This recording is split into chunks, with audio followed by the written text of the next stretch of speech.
gano'n nga ba karami mga farmer yung pinapakain natin sa kanila? So, wala pang pagkain mga farmer, pinag-agawan agad nila yung nilagay natin na lagayan ng pagkain.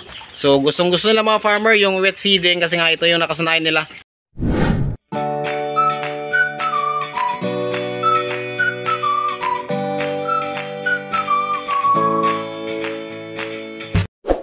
Good day sa inyo mga farmer at welcome na naman sa ating panibagong video. So ngayon po ay magkakaroon naman tayo ng update doon sa ating mga biik na bagong lipat doon sa kanilang free range at pati na rin sa ating mga biik na andito pa rin sa kanilang nanay. So ating alamin mga farmer kung ilang kilo na nga ba yung kanilang nauubos na pagkain sa isang buong araw. So sa mga bago pa lang dito sa channel mga farmer, huwag kalimutan mag-subscribe at pakisama na rin yung notification bell para lagi po kayo updated sa mga gagawin pa natin mga videos, mga tips and tutorials at pang mga farming ideas kung saan ay pwede yung pagkakitaan. So ngayon mga farmer, papakain na tayo ng ating mga alaga, no? So meron tayong dalawang batch dito ng native, so anak ng native mga farmer. So maraming tanong sa atin kung bakit daw ganito kalalaki yung mga beak natin na native, no? So yung kasagutan ng mga farmer ay yung mga beak natin dito ay upgraded na. So meaning native lang yung kanilang nanay pero yung nagsampa sa kanya mga farmer or nagkasta sa kanila ay pure breed na or hybrid na. Kaya ito yung kalalabasan ng mga farmer, malalaki yung mga beak natin na native. So sa mga hindi pa nakakaalam mga farmer ay meron kami ditong dalawang pure breed na landrace na inahin. So yung mga anak na naibenta na namin at ngayon yung natitira dito mga farmer ay anak ito lahat ng mga native natin. So mga upgraded native lang yung natitira dito kasi nga walang bumibili dito mga farmer halos gawa ng sobrang baba ng live weight at marami nang tumigil sa pag-alaga ng baboy. So ngayon mga farmer, tulad ng ginawa natin dati ay alagaan na natin at ibenta na pang lechon. So dito naman sa last batch ay merong nagme-message sa atin na personado daw nila or gustong bumili ng ating mga native. Kaya lang hindi pa natin sigurado kung sure nga ba na bibili sila. So ngayon mga farmers, so meron ako ditong naka-ferment na feeds, no. So ito mga farmer ay para dun sa mga naka-free range natin or bagong lipat na mga native natin. So yung edad nila noon ay nasa 58 days. So yung ginagawa ko sa dito mga farmer ay big pa lang sila, sinasanay ko na sila sa wet feeding. So isa yun mga farmer sa mga technique natin dito sa pagpapakain ng ating mga alaga. So dito rin mga farmer ay meron ako ditong naka-ferment din na para dun sa anak ni Black Mama nasa 28 days simula nung pinanganak. So wet feeding din mga farmer yung pinapakain ko sa kanila. Ayan, so booster feeds yung kanilang feeds. At doon naman sa mga malalaki natin mga farmer ay starter feeds. So gano'n nga ba karami mga farmer yung pinapakain natin sa kanila? So doon mga farmer sa mga naunang batch natin sa ating naka-free range na ay umabot na sila mga farmer ng 4 to 5 kilos sa isang araw yung naubos nila.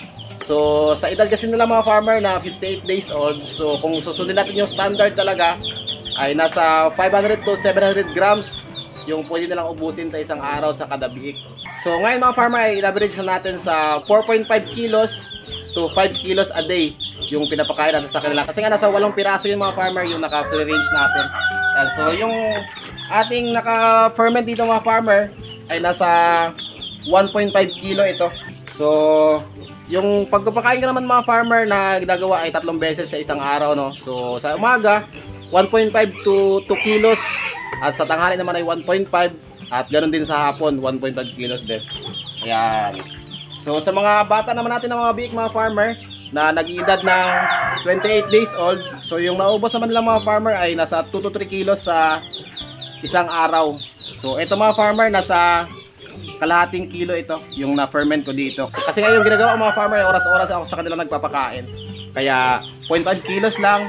So meaning 4 na beses ako magpapakain sa kanila araw-araw.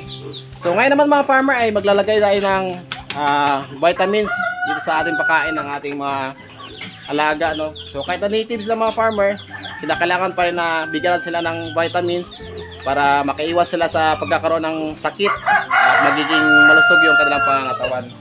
Yan. So ito mga farmer, nabibili ito sa mga Agribet supplies, no. Yung ating King's Vita Plus.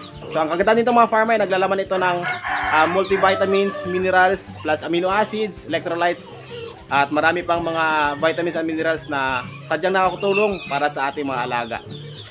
Yan. So dito mga farmer, man ako dito ang ginawang lalagyan, no. Yan. So para pagbukas natin, diretso na dito. Ayan. King's Vita Plus. So yung dosage ng mga farmer ay sa isang kutsara ng King's Vita Plus ay pwede natin ihalo sa 3 kilong feeds.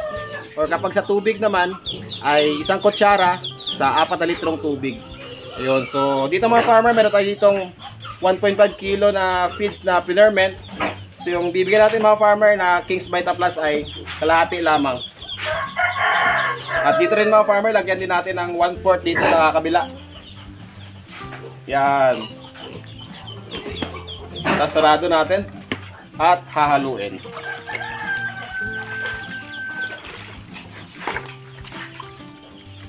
Sa paglalagay naman pala mga farmer ng tubig sa ating mga feeds or sa paghahalo ng tubig sa ating mga feeds na binibigay sa ating mga alaga ay sa 1 kilong feeds mga farmer ay pwede tayo maghalo ng 3 litrong tubig dun sa kanilang pagkain. So ganun po mga farmer yung isa sa mga standard ng pagmix ng tubig sa feeds na ating pagkain. So tara mga farmer, pakain na tayo. So kaya mga farmer, unahin muna natin yung mga anak ni Black Mama, no? Ayan. So wala pang pagkain mga farmer, pinag-agawan agad nila yung nilagay natin na lagayan ng pagkain. So tara, pakain tayo.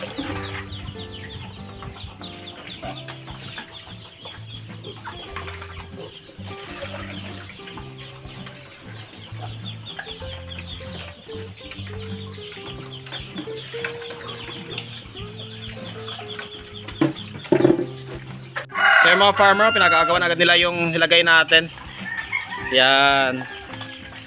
So gustong gusto nila mga farmer yung wet feeding kasi nga ito yung nakasanayan nila. Pero kapag ka dry feeding naman mga farmer, okay naman. So yung ginagawa ko kasi dito ay bake pa lang sila. Sinasanay ko na talaga na wet feeding agad yung pagpapakain ko para in case na bilhin sila or alagaan man natin ay ready na sila mga farmer sa ating paraan na gustong gawin sa pagpapakain sa kanila. Yun. So pulang-pula mga farmer yung kanilang mga balat, yung kanilang kulay, napakaganda. So ito yung isa na Borda Gold. Yun, no? Ubos agad. So maya mga farmer, after 3 hours ay magpapakain ulit tayo. So pagkatapos nito, ferment na naman ako ng feeds nila. Then after 3 hours ay pakain na naman tayo. So sa mga hindi naniwala mga farmer na native ito, so ito yung kanilang nanay, si Black Mama. Yun. So medyo nangayat siya mga farmer kasi nga tingnan nyo naman yung kanyang mga anak kung gaano yan kalulusog at kaliliksi. Yun, no? Parang hybrid mga farmer yung katawan nila kasi nga malapad tsaka malaki. So yung isa lang mga farmer na napansin ko nila ay medyo hindi sila ganoon kahaba, no, compare dun sa mga hybrid talaga. Pero sa unang tingin ay hindi mo akalain na native sila. So meron mga farmer na nagko-comment sa atin at nagtataka sila kung bakit daw ganito kalalaki yung mga beak natin. So parang hindi native. Yan. So yung sagot natin ng mga farmer ay upgraded na po kasi sila. Kaya ganito yung kanilang mga itsura. So hindi na sila pure native at hindi rin sila pure na hybrid. So may lahi sila ng native. Pero sa ngayon kasi mga farmer ay talagang walang nakuha na kulay doon sa kanilang nanay. So puro puti talaga sila. Yun, so yan. Tapos na agad sila kumain. So tara mga farmer, doon naman tayo sa anak ni Blacky, doon sa mga naka free range natin. Kaya mga farmer, nag-aantay na agad sila, oh. So halatang gutom. Yun, so tara, pakain tayo.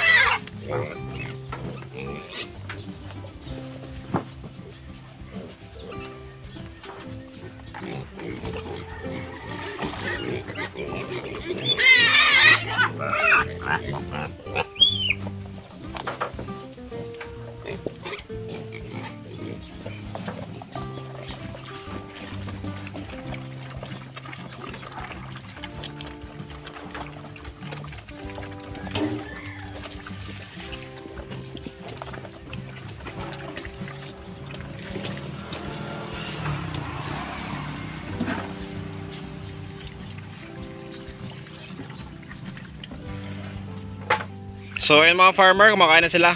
So dito sa kabila mga farmer, ubos na agad. Yan, so yung edad nila dito mga farmer ay nasa 58 days simula nung pinanganak sila. Yan, ito yung isa sa mga malaki dito mga farmer. Kung naalala nyo, nung kinilo natin sila, nung pagpurga natin ay nasa 12 to 14 kilos sila. Ayan, so ngayon mga farmer, sa tingin ko ay meron na dito mga 15 to 16, no? So 2 days after na paglipat natin sa kanila, so malaki rin yung improvement nila sa kanilang pagkain, kasi nga nung nakaraan, nung nilipat natin sila dito mga farmer, ay nasa 3 kilos lamang yung kanilang nauubos. So sa ngayon ay umaabot sila mga farmer ng 4.5 to 5 kilos sa isang araw. At yung pagkain niya dito sa kanilang mga farmer ay pure feeds, no? Kasi nga tulad ng sabi ko, ay babaguhin natin yung ating technique sa pagpapakain ng ating mga native. Kasi anong nakaraan na batch mga farmer, yung ginawa kasi natin doon ay pagwalay pa lang natin sa kanila, nagmix feeds agad tayo. So yung ginawa natin doon, nagmix tayo ng feeds, darak ng palay tsaka darak ng mais. Pero maganda pa rin mga farmer yung naging resulta noon, kasi nga pagbenta natin ay umabot pa rin sila ng 30 plus kilos. So yung pinakamababa doon mga farmer ay nasa 23 to 24 kilos, no? So yun lang yung pinakamababa natin doon. Pero yung iba doon mga farmer ay nasa 30 plus kilos. So ganun pa rin, maganda pa rin yung naging kalabasan. So ito mga farmer, ito yung isa sa mga matakaw natin talaga. Kung napansin natin mga farmer, yung dalawa na yan, yan yung mga maliliit natin or mga bansot. So yung nangyari kasi dyan mga farmer, nung andun pa sila sa kanilang nanay, ay naapakan sila at nadaganan. So medyo mabagal yung kanilang paglaki. Pero sa kayo mga farmer, nakabawi din, you know. So medyo malalaki na rin sila. Yun, so sinama ko na sila dito mga farmer, kasi kapag doon sila sa separate na kulungan ay ganun pa rin. So di rin natin maalagaan ng mabuti. So mas maganda rito mga farmer, isang bigay lang tayo ng pagkain at maalagaan natin sila ng parehas. Yun, ubos agad.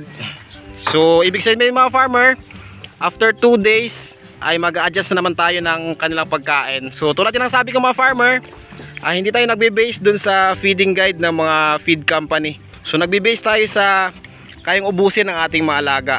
So kapag kakulang ay dagdagan natin, at kapag sobra ay babawasan natin. So dahil tapos na rin silang kumain mga farmer at parang kinulang sila dun sa ating binigay, ngayon po ay mag-harvest ulit tayo ng Madrid de Agua. So kung napansin nyo dito mga farmer, ay talagang nakakalbo na yan, kasi nga tinatanggal ko yung mga matatanda na dahon. Yun, so hanggang dito. Yan. So ngayon mga farmer, dito naman tayo kukuha. So ito talaga mga farmer yung purpose namin dito. Kaya nagtanim kami dito ng marami para konsumo na rin ng mga biik natin at mga baboy. So marami pa rin sa umorder sa atin dito mga farmer. Kaya lang sa ngayon, so wala muna kasi nga naubos yung mga cuttings natin. So magparami ulit tayo, at kapag okay na ay start na naman tayo ng benta. Yun. So dami pa dito mga farmer, yun. Pero ito mga farmer na batch ng Madrid de Agua natin, ito yung mga bata pa. Kung napapansin natin, mga maliliit pa. Pero ang lalago. So yung ginawa ko dito, yung pataba na yan, so dito galing sa loob mga farmer, yung tinanggal natin dito na mga nabubulok na mga raisal. So ginawa natin pataba dito sa ating mga Madrid de Agua. Kaya ganito yung kanilang itsura. Sobrang tataba din ng mga dahon. At sobrang nakakatipid tayo dito mga farmer sa pagkain kapag meron tayong tanim na ganito. Yun. At pwede rin nating ibenta kapag merong gustong bumili.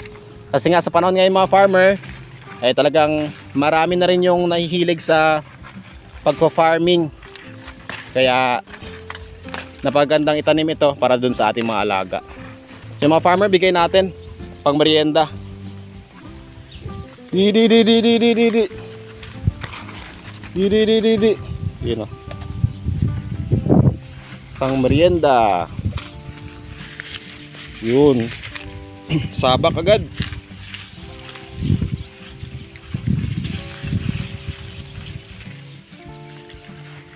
Yan. So after 1 week mga farmer, update ko kayo. At titimbagan natin sila kung gaano sila kabigat. At kung gaano ka-effective yung ating bagong technique doon sa kanila na ginagawa. So yung gagawin ko kasi sa kanila mga farmer ngayon ay pure feeds muna tayo. Simula nung winalay natin sila hanggang sa 1.5 month. At pagkatapos nun ay diretso na tayo sa grower stage at doon na tayo magmi-mix feeding. So try naman natin mga farmer itong technique na ito, kung gagana ba sa kanila at kung ano yung magiging resulta. So ito yung maliit natin mga farmer pero bilugan din. Yan. So kapag ka sa ibang lugar na yan ay baka tag 3.5 na yung isa niyan or 3.2 yung pinakamababa. Pero dito sa amin parang gusto na lang hingin ng mga tao. So nung nakaraan ay binibenta ko ito ng 2.5 pero walang bumibili. Yan, so tayo na lang yung mag-aalaga. So sa mga hindi pa nakaalam mga farmer, so ito yung nanay nung mga naka free range natin. So ito si Blacky. Ayan. So sa ngayon mga farmer ay naglulugon siya. Kaya lang ay yung maganda dito ay napakasana natin bago siya maglugon. So merong nagtanong sa ating mga farmer kung nakakapekto ba yung paglulugon, no, ng ating mga inahin. So pag-usapan na lang natin yung mga farmers sa mga susunod na mga video yung tungkol sa paglalagas or paglulugon ng ating mga inahin. Yun. So buntis na rin kasi yan mga farmer. Nasa 27 days na after na makastahan. So medyo malaki na rin yung kanyang tiyan. Yun. So nung dumating sa amin dito mga farmer, si Blacky nasa 50 kilos lamang ito. So ngayon ay nasa ikatlong panganak niya na sa amin. So medyo lumaki na siya. So update ko pala kayo mga farmer dun sa first batch ng ating mga hybrid na biik, no. Yan. So kung napansin natin, meron tayo ditong dalawang natira. So hindi natin ito nabenta lahat mga farmer. Gawa ng nung kukunin ng bibili dito mga farmer ay nagkasakit sila. Yan. So nagtae yung dalawa dito. So eto ngayon sila. So yung edad nila ngayon mga farmer nasa 72 days simula panganak. Yan. So hindi ko ito binigay mga farmer sa mga gustong bumili kahit na gusto nilang kunin talaga. So yung concern ko kasi doon mga farmer, baka magkaroon ng problema doon sa kanila kasi nga dito pa lang ay nagtae na. Gawa ng grabe yung ulan dito mga farmer noong mga panahon na binibenta natin sila. So sa kayo mga farmer, kung kita-kita natin, malalaki na sila, no? Ayan. So pasensya na kayo mga farmer kasi nga oras ngayon ay alas 10, mag alas 11. So medyo madumi na sila. So kayo ng umaga pa natin ito sila pinaliguan mga farmer. Yun. So nais ko rin mga farmer na ibahagi sa inyo yung mga ginawa kong pamamaraan kung paano natin solusyonan yung kanilang problema kagaya ng pagtatae. At syempre pati na rin sa topic tungkol sa mga fatteners mga farmer kung paano mag-alaga ng fatteners. Yun. So abangan nyo yan mga farmer. Malalaki na sila, oh. So ito talaga mga farmer yung muntika ng mamatay ito. Itong isa na to. Yan, so si Brownie. Talagang butot balat na yan mga farmer. Yung mga panahon na yon. Kasi nga sobra-sobra yung kanyang pagtatay. So yan din yung isa sa mga topic natin na i-discuss sa mga susunod na mga video. Kung ano yung gagawin natin kapag nagkaroon ng pagtatay yung ating mga biik. So yan lang muna ngayon mga farmer yung update natin, no? So sa mga gusto palang humingi mga farmer ng ating checklist ay mag-message na po kayo doon sa ating FB page ng Mauma TV at isi-send ko sa inyo yung files kasi marami pa rin na nag-message sa ating mga farmer or nagko-comment sa ating comment section kung paano nga ba daw sila makakuha ng checklist natin na ginawa tungkol sa sow feeding guide and management doon sa ating mga inahin at mga biik din. So yun mga farmer, message lang po kayo at huwag din kalimutan i-follow yung ating FB page kasi nga doon tayo maglalagay ng mga updates tungkol sa ating mga ginagawa rito. At pagpasensya nyo rin mga farmer kung nagmamadali tayo, no? Kasi nga sa ngayon mga farmer, umpisa na rin dito yung anihan. At maya mga farmer ay pupunta natin yung mga tagagapas namin. So sa mga next videos na lang natin ipakita mga farmer yung mga kaganapan dito tuwing anihan. So yan na naman mga farmer yung isa sa mga pinakamasayang araw sa buhay ng magsasaka, yung panahon ng anihan. Ayan, so maraming salamat sa inyong panonood mga farmer. Bago tayo magtapos ay shoutout muna tayo sa ating mga sulit na subscribers, sulit na supporters at mga FW na lagi nag-aabang at na-inspire sa ating mga ginagawa rito. So shoutout kay Sir Alexander Hilario, kay Ma'am Amelia Ranle, kay Sir Rodrigo Esplana, kay Sir Efren Beato, kay Don Focus, kay Arnold Mendoza, kay Sir Mario Alvarez ng Roa City, kay Sir Renante Di Malisa ng Oman, at kay Sir Melvin Agonia ng Nipawa, Canada. Ganoon din kay Sir Efren Perez, kay Ma'am Vien Peña, kay Sir Macdo Allen, kay Ma'am Josephine Namok, kay Sir Choi Tumabiao, kay Ma'am Jesslyn Isolioso, ganoon din kay Sir Marjon Calope and family, kay Sir Macdo Allen, at kay Sir John Gallardo and family. Pabisita na ng mga farmer, pa-subscribe sa mga YouTube channel nila Ma'am Calvo Cob Garcia, Ma'am Lynn from the Crack TV, Madiskarting Situring, Team Dudes TV, ganoon din kay Sir Tinigman Farm TV at kay Idol June Mix Vlog. At sa mga hindi ko na shoutout ngayon mga farmer ay bawi na lang ako sa inyo sa mga susunod natin mga video. At sa mga gusto mo ko shoutout ay comment lang kayo sa ating comment section para may shoutout ko kayo sa ating mga next vlog. At sa mga hindi pa nakapag-subscribe ay pa-subscribe lang din po para lagi po kayong updated sa mga gagawin pa natin mga videos, mga tips and tutorials at iba pang mga farming ideas na masarap pwede yung pagkakitaan. So hanggang sa muli mga farmer, happy farming!